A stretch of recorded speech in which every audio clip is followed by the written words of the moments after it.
Salut les voileux, cette semaine dans Regatta, l'America's Cup, le Vendée Globe, des records en prévision et une belle figure de style.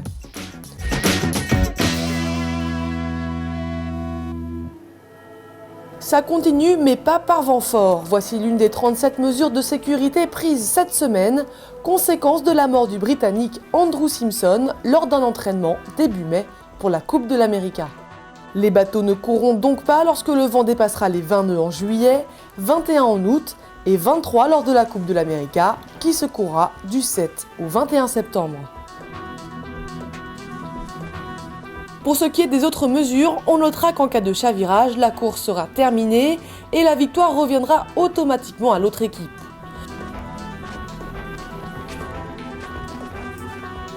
Les autres mesures portent sur la sécurité personnelle des 11 équipiers embarqués, avec notamment des casques plus visibles et l'emploi d'engins de localisation et de mini-bouteilles d'oxygène pour permettre à un homme coincé sous la structure lors d'un chavirage de respirer.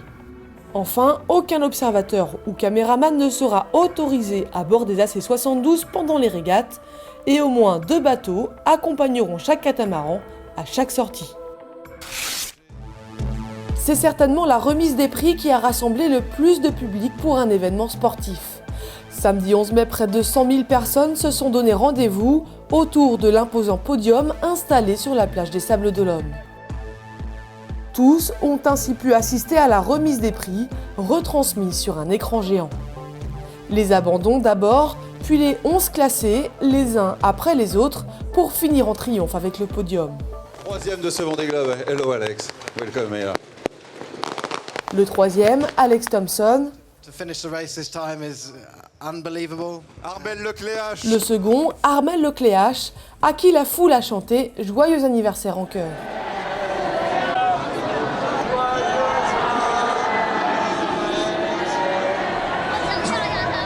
Incroyable. Extraordinaire. Merci beaucoup. Merci. Et François Gabard, accueilli sous les feux d'artifice.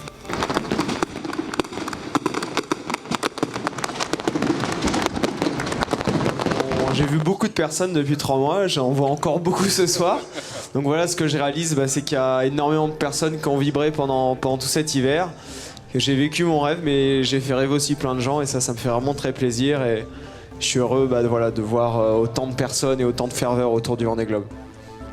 Un feu d'artifice géant d'une dizaine de minutes a clôturé la soirée pour acclamer les skippers une dernière fois. Le Vendée Globe, Marc Guillemot en a sûrement un goût un peu amer, lui qui a abandonné dans les premières heures de course à cause d'une avarie de quille. Mais c'est pas grave, tout ça c'est du passé. Après un hiver au chantier, Safran a retrouvé sa place au port de la Trinité-sur-Mer et son skipper l'a annoncé, il est passé en mode record.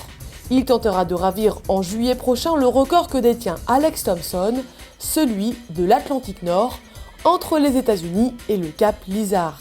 Histoire sûrement de se remettre en jambe avant la Transat Jacques Vabre qu'il disputera en novembre avec Pascal Bidégory. Une tentative de record de l'Atlantique Nord, c'est aussi ce à quoi va s'atteler Francis Joyon, mais dans la catégorie multicoque. À bord d'E-Deck, il est en ce moment à New York dans l'attente de la bonne fenêtre météo. Si son pari s'avérait réussi, il remporterait le grand chelem des records, lui qui détient déjà celui du Tour du Monde, des 24 heures et celui de la route de la découverte. Affaire à suivre de très très près. Et pour finir, comme d'hab, notre session départ au tard. Et là en plus, c'est bien violent.